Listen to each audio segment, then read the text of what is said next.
Welcome into episode 9 of Rangers Deep in the Heart. We go inside the Rangers organization through its players, their families, and the staff behind it. This show is brought to you by Justin, the official boot of the Texas Rangers. I'm Hannah Wing. Today, joining me is Rangers catching coach Bobby Wilson. Bobby, appreciate the time. How are you doing today? I'm doing well. I'm very excited. Looking forward to this, first face-to-face podcast that I've done, so I'm super excited about it. Your first face-to-face podcast. I'm honored. What made you want to come on today? I was asked very nicely, and I know I love Justin Boots, so there you go. There you go. It's a win-win for everybody. We love Justin Boots around here on the show. Well, how is your wife, Lori, doing? I know that she couldn't join us today, but what is she up to? Yeah, she was a little disappointed. She had to get back home. She had to, girls started school, so they're all in the same school now, so she had to get back home and take care of them and get them going. So we got softball coming up here shortly. And then obviously with school, she's got her hands full with the three girls. When will you see them next? They're coming out the end of the month. I'll get to see them again, and then the next time will be when the season ends. But I was very lucky this year. I was able to have them out the whole summer. As you know, I was a dance dad for a while there, and we actually took them out because in my role, I missed so much time with my kids and with my family, and I didn't want to lose any more time. I think this is my 22nd year in pro ball, 17 as a player, and I've missed a lot of time with my family, with my girls. So we wanted to be able to spend more time as a family. So we decided we were going to take them out of dance, and we were going to be a family this summer. So it was the first time we've ever done it, but they came out for the entire summer. They went to LA, they went to Anaheim, to Houston. They got to do the All-Star game, and we got to be a family. We brought our dog out, Buster. He's a Bernedoodle. He's a 80-pound Bernedoodle. We got him, trained here in Arlington as well. And it was just a great summer, just a family summer, a chance that we had to be a true family and really spend a lot of time together. So obviously I get excited when I talk about my family because, without them, I'm not able to do this. But they mean so much to me, and the support that I get from them is just tremendous. It's amazing, and I wanted to make sure that they could experience, a baseball summer. Absolutely, and baseball has been such a big part of your family's life. All your girls have ever known has been either their dad playing or coaching. So, Bobby, you spent 10 years in the big leagues, 2 of those with Texas, and you came back here as a coach in 2019. What ultimately led you back to the Rangers organization in a coaching role? So, I played for a lot of organizations throughout a 17-year playing career, and I played in Tampa, which I was born and raised in Florida, in Tampa, St. Pete area. But this was the first place that felt like home. With John Daniels as the general manager, he was welcoming. The organization was welcoming. And it's the first time I felt like, oh, man, this is where I want to be. It felt like home to me. The fans have been great to me. I can go out in Florida where I grew up, where I played for the Tampa Bay Rays. Nobody noticed me. I don't get recognized at all. But when I was here in Texas, it's nice at times to be recognized, for what you did and who you are. And this area, Arlington, the Metroplex, Fort Worth, Dallas, it felt like home. So it was an easy decision for me when I got done playing, and JD called me. JD called me actually multiple years before I decided to actually retire. He said, whenever you're ready, let me know. Whenever you're ready, let me know. And finally, in 2019, it was time for me to hang him up. My body started hurting, and I kind of lost that competitiveness for the game. So I knew it was time for me to hang him up, which I have no regrets of hanging it up. I kind of rolled into a great situation here. In 2020, obviously we had the COVID year, and was able to work with the staff a little bit here while also doing the alt site across the street. But again, it felt like family and a place that I wanted to be. So that ultimately led me back to being a Ranger. When you made that transition from playing to coaching, what was the biggest lesson you learned about yourself? That it's not about me anymore. It usually wasn't. As a player, I was a catcher that I cared more about my pitchers than actually what I did. But as a coach, the transition is it's not about you anymore. It's about the players. It's about taking care of the players. It's about building relationships. It's about maximizing the player's potential. And with that, I said it, the relationship, right? The relationships is the most important part to me. First and foremost, like, yes, we want to win ball games. That's understandable. Yes, we want our players to play well. But I love the relationship aspect of it, because once the game is gone, it's taken away from me, the relationships is what's going to last. And that's one thing I've prided myself on is the relationships I've built in the game. And it's something that it kind of defines who I am. Building the relationships, understanding what makes guys tick.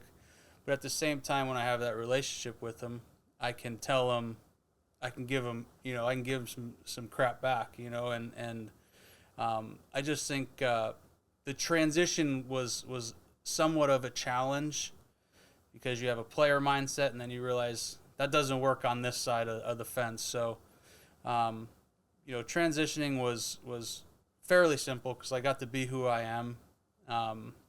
But also, like I said, these guys know that I care about them and that I love them and I would do anything for them, which allows those hard conversations to happen as well.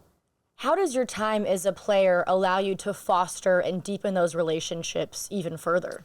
Yeah, so empathy, right? I have empathy for these guys because I've been in their shoes. I know what it feels like to go 0 for 20, go 0 for 30, have a bad night behind the plate, have a rough day off the field, have family trouble, have friends pulling you in different directions. I know what it feels like to be in those situations.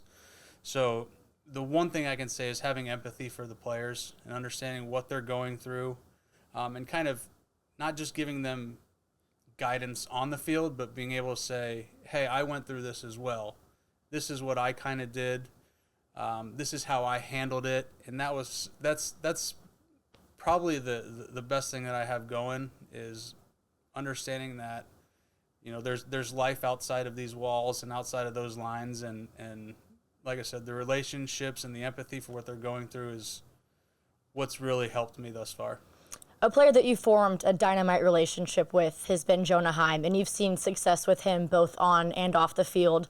Last season, you coached Jonah to a Gold Glove award and an All-Star start. What was your biggest area of focus with Jonah when the two of you started working together? First, it was building a relationship, getting to know him, getting to know how he works, how he acts, what makes him tick. That's the first thing with all of our guys, right? It's how do I develop a relationship so that they buy in and they have trust in me. And what's the old saying is, they don't care how much you know till they know how much you care. Mm-hmm. And that's kind of the approach that I take with all of our guys.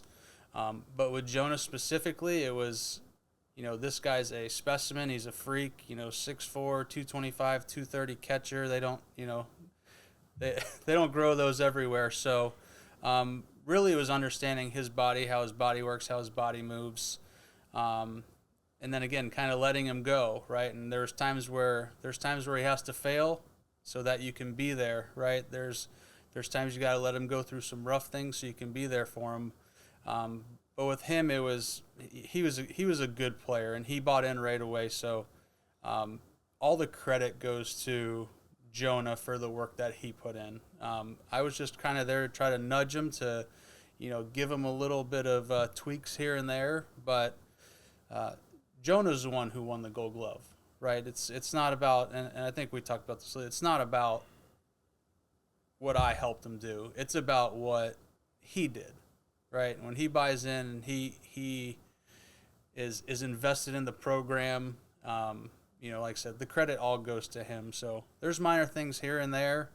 Jonah's a low motor guy, so there's some patting on the back there to get him going, to get him motivated, to be more outspoken, because he has grown into a leader and somebody that guys follow. So, there's a little bit of that right now that we're working on. But, last year, September, October into November, he was that guy, and he's proven that he can be that guy, a leader, handle the staff, do all the little things we asked him to. So he's definitely grown. He's got, beautiful family, obviously. The best part of our relationship is when I see Nash and Lulu and they come running up to me and they give me a big hug, that means that you're part of the family. And like I said, that's more important to me than anything on the field, because that's going to last forever. Jonah is someone that is a little bit more shyer and soft-spoken. So what has been the main area of growth that you've seen through him as a leader? I think it's being prepared. I always tell him you have less anxiety when you're prepared. And I think the more that he's prepared, the more he knows the league, the more he knows the hitters, the more he knows the staff. It's put him in a better position to lead. And he's never going to be a vocal guy. He's never going to be yelling and screaming. That's not who he is. But he's showing the pitchers that through his preparation that he can handle questions that are coming his way, that he's ready for any situation. So the preparation's probably been his biggest step forward to becoming more of a leader. The two of you have worked together for 4 seasons now. What should Rangers fans know about who Jonah Heim is as a person? Jonah loves his family. Jonah loves playing the game. I think at times he's misunderstood. But I know that he cares. He loves the game. He loves playing. Even though we play him a lot, he still loves it. And I would just say Jonah is a very, very, very, very special person to me. I love him to death. I would do anything for him. But like I said, he's a family man. He's very quiet. In his own way, he's super intense and super committed to his craft. In what ways do you think Jonah is misunderstood? Just the way, it kind of comes off. He's very low motor, which is fine. It was great during the playoffs because he's not going to get too high. He's not going to get too low. He's kind of what you want. He's that even keel player. And, when you get into the playoffs, you need that kind of guy. So he was perfect for our staff. He was perfect for, his calmness during that chaos. He was perfect for that. That's who he is, and that's okay. There's different types of players, but like I said, he cares. He truly cares, and that's important to me. Prior going to the Arizona organization, Andrew Kisner and Allie joined me on episode 5 of the show. Andrew said that you have completely changed his game in so many different ways. What is your philosophy when it comes to working with someone year one with the club in such a short amount of time to make those drastic changes? Yeah, it starts with building a relationship, right? I know Allie, spent time with Lori, and the girls loved Allie. And of course, their dogs Luna and they just got the new one. Piper. Piper, yeah. The girls loved the dogs and loved Allie, and they built a good relationship. So it starts with the relationship, but also there's some work behind the scenes that go on. Kiz drove to my home in Florida. We sat down, had a conversation there before spring training even started. Then we started going back and forth with videos and somewhat evaluating what I saw, what I think. And that's where it started. And he wanted to get better, right? So again, it's about, does the player want to get better? And he wanted to get better. He wanted to improve. And it was very easy with me and Kiz because he bought into the program right away. He said, I got to get better at this. I need your help with this. And I said, okay, I'm going to give you some stuff off the wall. I'm going to give you some stuff that you might not necessarily agree with, but it's all a process to get you to a certain spot. So he was great. I mean, he's, Kiz and Allie, they're just A-plus people. Love them to death. I'm very grateful for the opportunity to work with him as well, just because he was so open and bought in right away. So that makes it easy. When guys buy in like that, it's a real treat. At the deadline, Texas acquired Detroit's Carson Kelly. What was your first impression of him joining the club and based off of previous knowledge? So I played against Carson. Didn't really know him that great, but he got great reviews from every organization he's been with, and Carson stepped in, and he's been tremendous thus far. He's opened my eyes to some things as well, which is always a great thing. He's really jumped in and just been great. He's obviously done a lot of good things defensively. He's had to make adjustments as well to kind of stay up with the trends. But especially offensively right now, he's been great for us. He's been a nice little shot in the arm. Done a great job with our staff, with our pitchers. He's been a blessing coming in. What are some of those things that Carson have opened your eyes to? Just different techniques, different thoughts, different ideas. And one thing in my teaching is I try to have a menu of items that we can go through, because players are different sizes or different shapes. So if I have a menu list and say you can try this or try that, we can start checking things off till they take ownership of their own program. So just a couple techniques, couple thoughts, couple ideas that honestly I didn't think about. And I think that's part of coaching is learning and growing and hearing other philosophies and other verbiage, techniques that can continue to grow yourself. So you've played against him before. How do you shift that dynamic from competitors to coaching someone? Yeah, I don't know. It just kind of has happened. I've played with. It is a challenge because retiring in 19 and then coming to the big league staff in 21.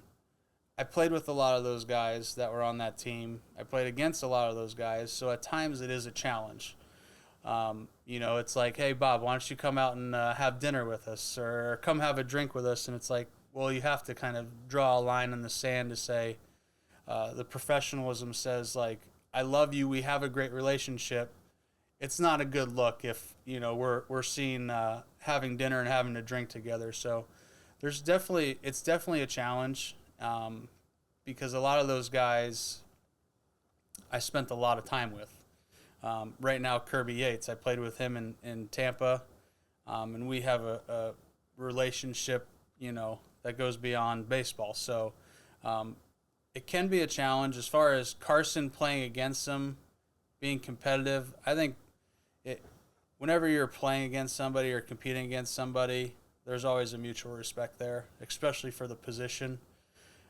So with the catching position, there's mutual respect, and it's unless you are, I'm trying to figure out how to word this correctly, unless you're really a bad guy, I generally get along with pretty much everybody anyway. So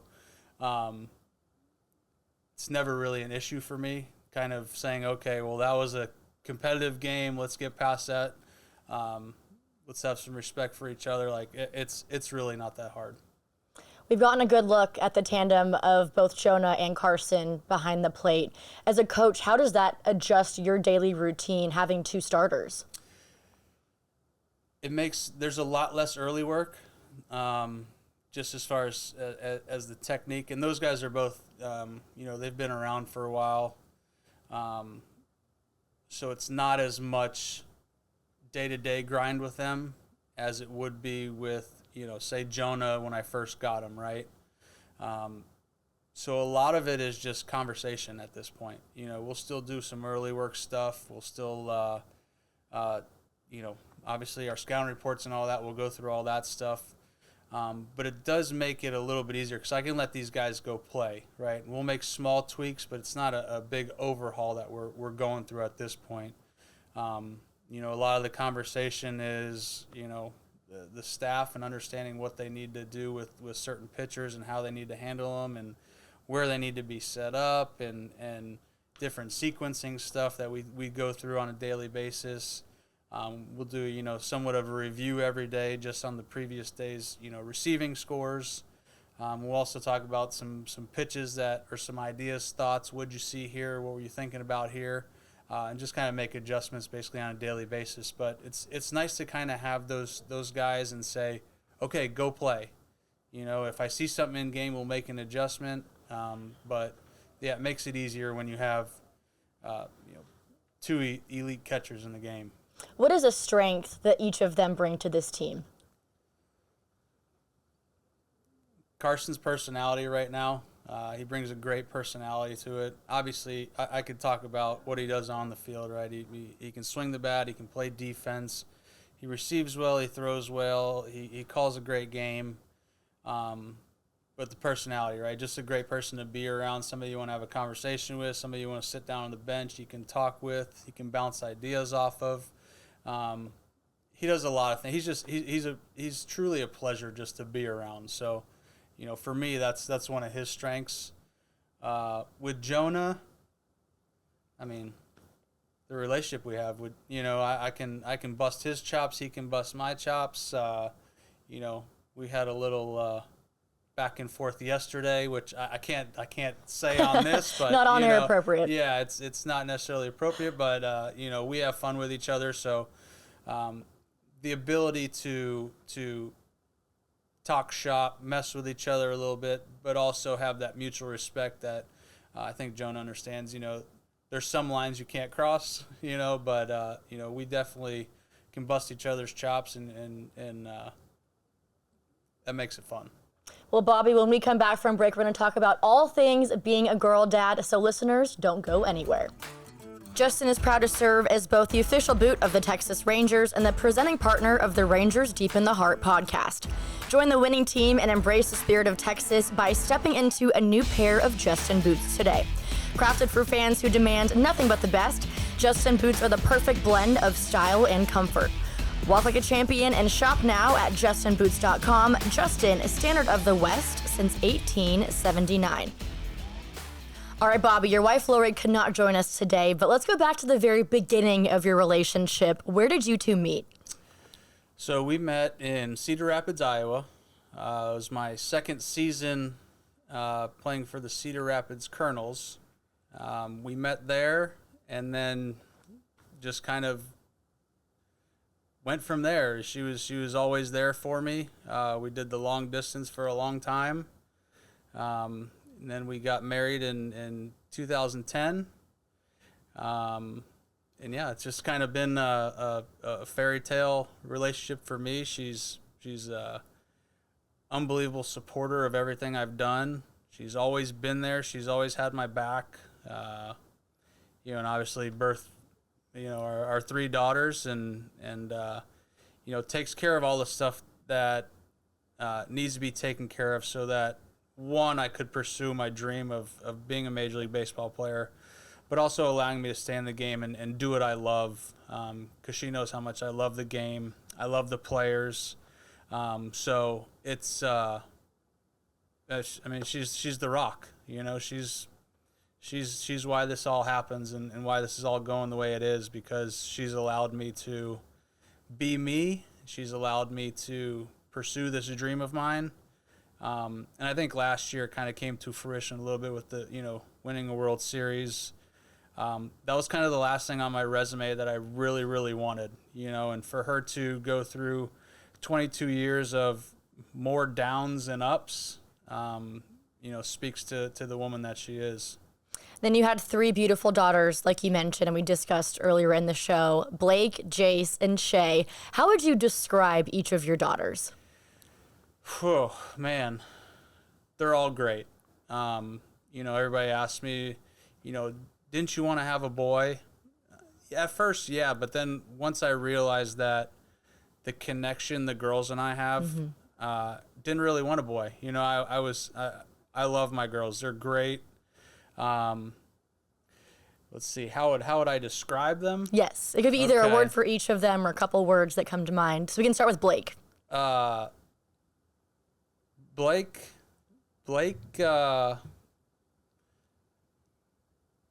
is me. She is she likes to bust chops. She's very smart, very smart. She's super athletic. I guess that's not me, super athletic. But she's Hey, you were at one point, clearly. At one point I was. She was she's super athletic.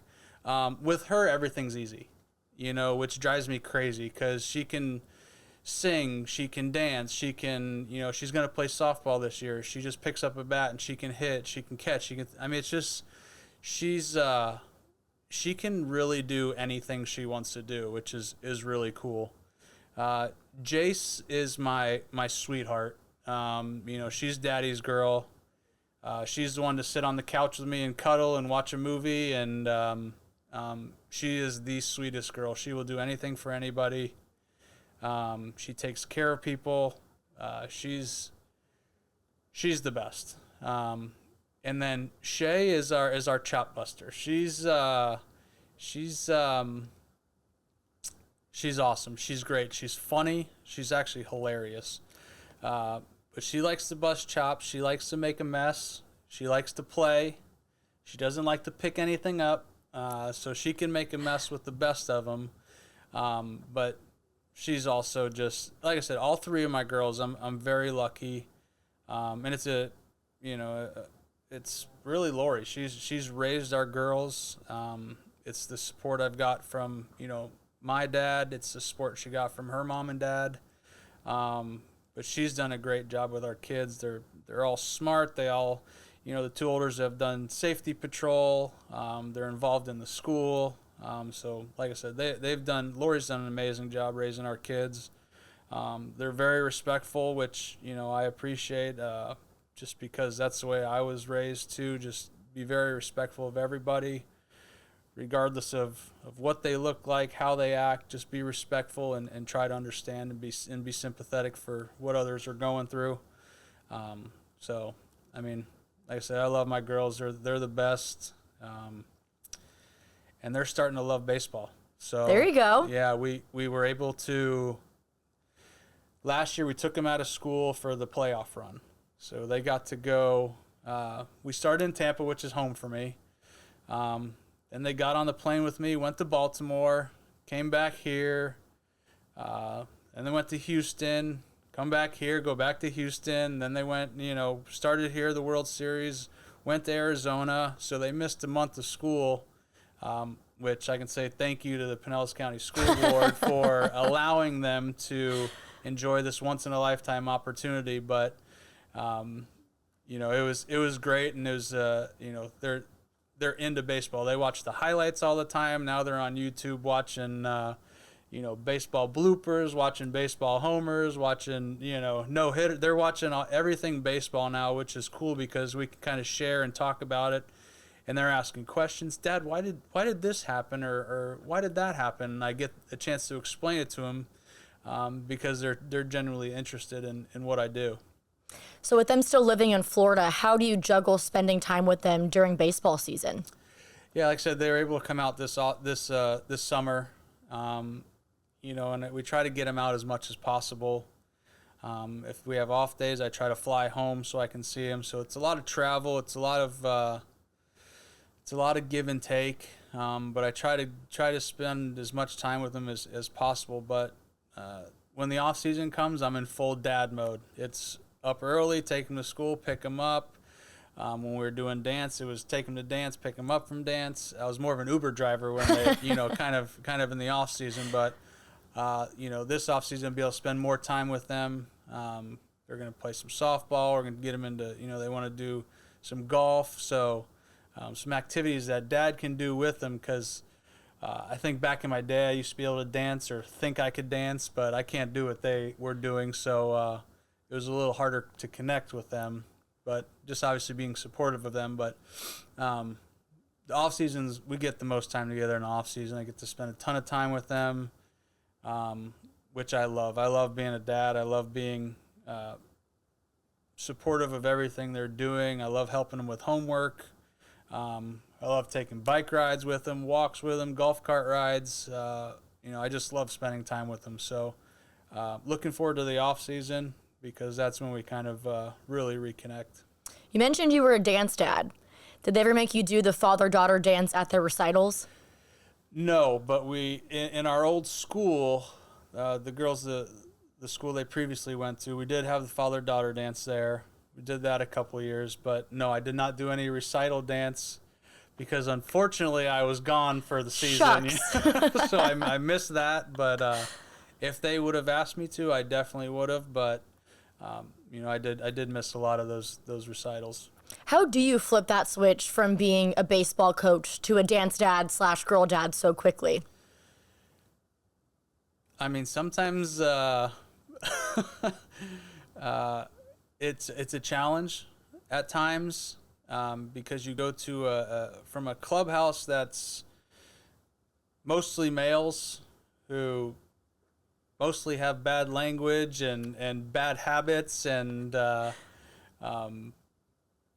speak freely to, obviously trying to raise our children to be respectful, good people. Not to say that the baseball players aren't, those guys are great. It's definitely a different dynamic. So it is a challenge at times. I know that when I get home the first few days, week, there might be more curse words flying out than I would usually like to have them hear. So I have to kind of, break that habit because, we speak pretty freely in the clubhouse. Obviously, and then there's, I'm working with alpha males every day, and there can be egos at time, there can be pride at time. So when I get home, it's a little bit different, but it takes me a week to get into the routine. It's and Lori says, hey, I understand you're gonna have to try to break the routine that you've been in, but we'll give you a week to kind of see how things are working. So I usually get a little bit of a grace period to get back into the swing of things at home. But yeah, it's definitely a challenge going back home to 3 girls after being in a clubhouse full of men, for sure. Well, Bobby, you were certainly meant to be a girl dad, so I know how much you love your family. You also love fantasy football, so let's talk about that for a second. I do, and we're getting involved in that here shortly. The reason I love it is because of it brings a group of guys together, keeps us together in the off season, and it gives us something to talk smack about. Basically, we bust each other's chops during the season, but once we get into the off season, keeps those relationships together. But yeah, I mean, I'm huge into fantasy football. I love it. I dive in. Go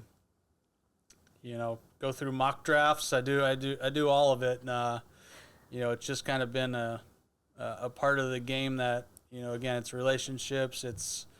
It's fun. It's something other than baseball, because we are 24/7 baseball, so it gives us something else to talk about. So yeah, fantasy football, I'm ready for it. Who in the Rangers clubhouse gets the most into fantasy football? Oh man, it's definitely the older guys. It's the Simeons, the Scherzers. They're super competitive, and then there's money on the line at times, so they like that even more. But it's the competitiveness of it. That's who we are as baseball players. Everything that we do is competitive. So it just gives us another opportunity to be competitive about something else. Who spearheads the Rangers fantasy football draft every year? What does that process look like? Yeah, those 2 guys. Okay. Simeon and Scherzer are kind of the 2 guys at the forefront of it. The thing with our clubhouse is we have the big money league, you have the medium money league, you have the low, money league, and then you have the I'm just going to play it for fun league. So there's different tiers to this one. Obviously, we'll say this: so the friendly wagers of it are a little bit higher in certain leagues. So there's obviously it gets on edge at times. Do you know what your fantasy team name is going to be this year? Or do you wait to draft and then name your team? Okay, let's hear it. I do. I don't know if I can say it though. Okay. Or a hint, maybe. It's been a name. It was a nickname that was given to me a long time ago that I've always kind of kept. So, I can't share it on air because it could be mildly inappropriate. We'll just say if you know, you know. Yeah, if you know what it is, you know what it is. Who in the Rangers clubhouse do you think has the best fantasy football team year in and year out? Like, who drafts the best? Just all that kind of stuff. Well, I would say, the last couple years I wasn't as involved with it. But I can say when I was with the Minnesota Twins, I won our league that we had there. And that was the big money league the last big money league I was in. So, I got to catch back up a little bit here over the next few weeks to get locked back into it. But, man, these guys, they get into it. They really do. They love it. It's entertainment for them. It's competitiveness. I couldn't put a finger. I don't even know who won it in the big money league last year, but I know that they love it, and there is a lot of smack talking going on. Well, Bobby, wishing you and your fantasy team all the best of luck this NFL season. Thank you. All right, when we come back from break, we're going to talk about all things signature question, play, start, sit, give the boot, and so much more. Some people find comfort in sitting still, but not you. You're born to explore, to seek out adventure, and to live life to its fullest. Discover the Frontier Collection by Justin today. Featuring out-of-the-box comfort and 12 stylish designs, the Frontier Collection is built for those who go the extra mile and get the most out of life. From the saddle to the streets and everywhere in between, the Frontier Collection by Justin is right there with you. For just $199, you can find your Frontier today at justinboots.com. And Bobby, speaking of Justin Boots, now it's time to play Start, Sit, Give the Boot. Are you ready? Okay. Okay, so your topic is retro Jordans. You shared off air that is a big passion and collection of yours. So we'll do Air Jordan 11 Retro Premium Derek Jeter shoes, Air Jordan 1 in Rangers colors, and then Air Jordan 21s in black. Well, the 21s they're out. I'm giving the boot to the 21s. Okay. All right. I'm starting the 11s, and I'm sitting the ones. Okay. Retro 11s are my favorite shoe of all time. They're my favorite. I think they're the best looking as well. And they're right in the middle of that Jordan run there. So 11, 12s, and 13s. If you put 11, 12s, or 13s in my face, I'm going to get them, especially if they're retro. How many pairs of retro Jordans would you say that you have at home? Too many. The closet's full of them. Lori's sick of them. But the only problem is that now Lori's getting into Jordans, and the girls are getting into Jordans. It's a family affair. It is. Our shoe game's pretty tight. We keep up with it pretty well. But a lot of that addiction came to when I was younger, not having the money to be able to get those Jordans. So now whenever I see them released, I'm like, I wanted those shoes so bad when I was a kid. Now I'm able to get them. So it's definitely become an addiction. Are there any other sneakerheads in the Rangers clubhouse? Yeah, there's a lot of I've transformed a few as well. We got Corey Ragsdale now, our first base coach. He's a sneakerhead as well. Evo has a ton of shoes. I know that. We have quite a few matching pairs. Honestly, I'm probably the biggest sneakerhead in there. I'd have to take that title because I love shoes. I love collecting them. Will Venable has a pretty good collection as well. It just makes me happy. Good. I love that. Let's go ahead and jump to the signature question that I asked all of my guests. So let's say you and the team are playing Seattle, and let's say you're just too busy shopping for Jordans that you missed the plane, and you have to road trip 2,000 miles to Seattle with a Rangers coach or player. Who are you going with? Well, if it's a coach, so the one thing that would be the easiest for me would be Boch, just because we go to the ballpark every day, so we spend a lot of time together anyways. Depending if we had a driver or not, if we had a driver to take us, it'd be quite the trip because we'd have probably a few cups of bourbon. I say cups meaning maybe bottles, you know what I mean? And the conversation would go pretty easily. I'm a little biased, obviously, with a player. I think spending time with the catchers with Jonah would probably be my pick there. But the one thing that I love is I love starting pitchers as well. and I love pitchers in general. So if I had to pick a player to go with, it would definitely be a starter, reliever. It would definitely be a pitcher. And generally, my best friends in the game were always pitchers as well. Mainly because when I played on travel day games. So the other times the starters that pitched prior to that always needed somebody to go out with. So I would be that guy to go hang out with them, go get dinner, whatever, drinks. With our group of starting pitchers, Heaney, Evo, probably be two guys I wouldn't mind taking that trip with. I wouldn't mind taking a trip with Yates, with Spores. That'd be okay. But again, a little biased towards the catchers, so catchers first. We'll just get a giant van with a driver, a whole lot of bourbon, you, Boach, and the boys. I love it. It would be great. It'd be a fun car ride. We'll have to put a GoPro up on that one. All right, Bobby, let's go ahead and wrap up with some fan questions. So when you were a player, what was your favorite ballpark to play in? Favorite ballpark? Well, I loved Arlington. I loved the old ballpark. It was really hot. And coming in as a visiting player, it was very loud, very hot, very loud. It was always going to be a challenge coming in, especially those 10 and 11 years. But I'm a traditionalist. I love Wrigley Field. I love Fenway. I love the old ballparks. I got to spend a lot of time in Anaheim, which I love that ballpark as well. Some great memories there. But yeah, those are probably my favorite. The Fenways, the Fenway, Wrigley. I just love the old ballparks. The classics. Okay, you recently shared on Instagram that you got Josh Young's one-of-one baseball card that had a nod to your pregame handshake. What can you tell us both about the handshake and that special card? Yeah, so obviously I collect cards. I used to really, really be into it when I was younger, and kind of, rekindled the love for it here recently. With that card, that's Josh and I, it's our handshake. And one thing about Josh Young was, as a rookie, he was the bartender on the plane, which I thought was great. It's a way to build relationships, and he would come with a signature drink, every road trip, and I just thought it was great. So just one day we were like, hey, let's get a handshake about being a bartender.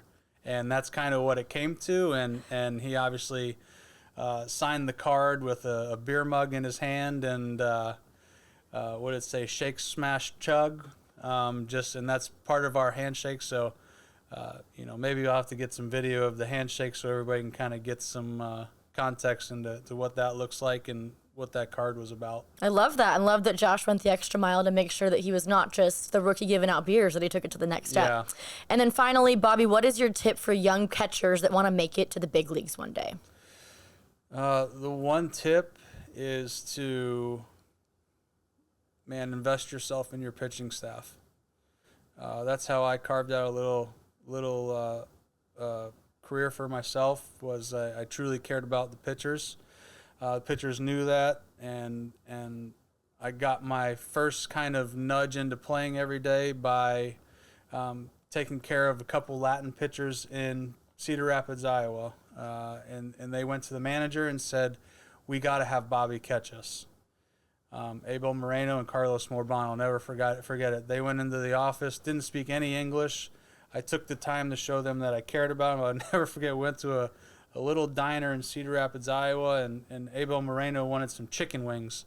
And he didn't know how to order chicken wings. He just said, pollo, pollo, pollo. So I said, all right, chicken wings, you want, the drums? Yeah.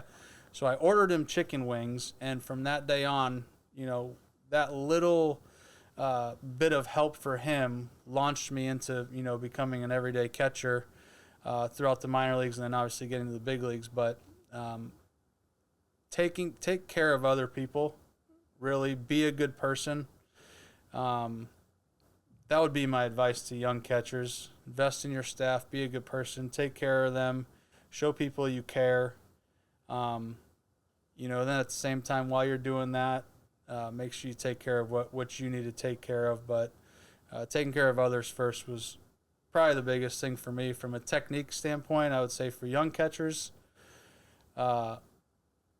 master the fundamentals before you get into what you see with us. There's a lot of fundamentals that kind of, slip through the cracks because of what I post on Instagram or what they see on TV.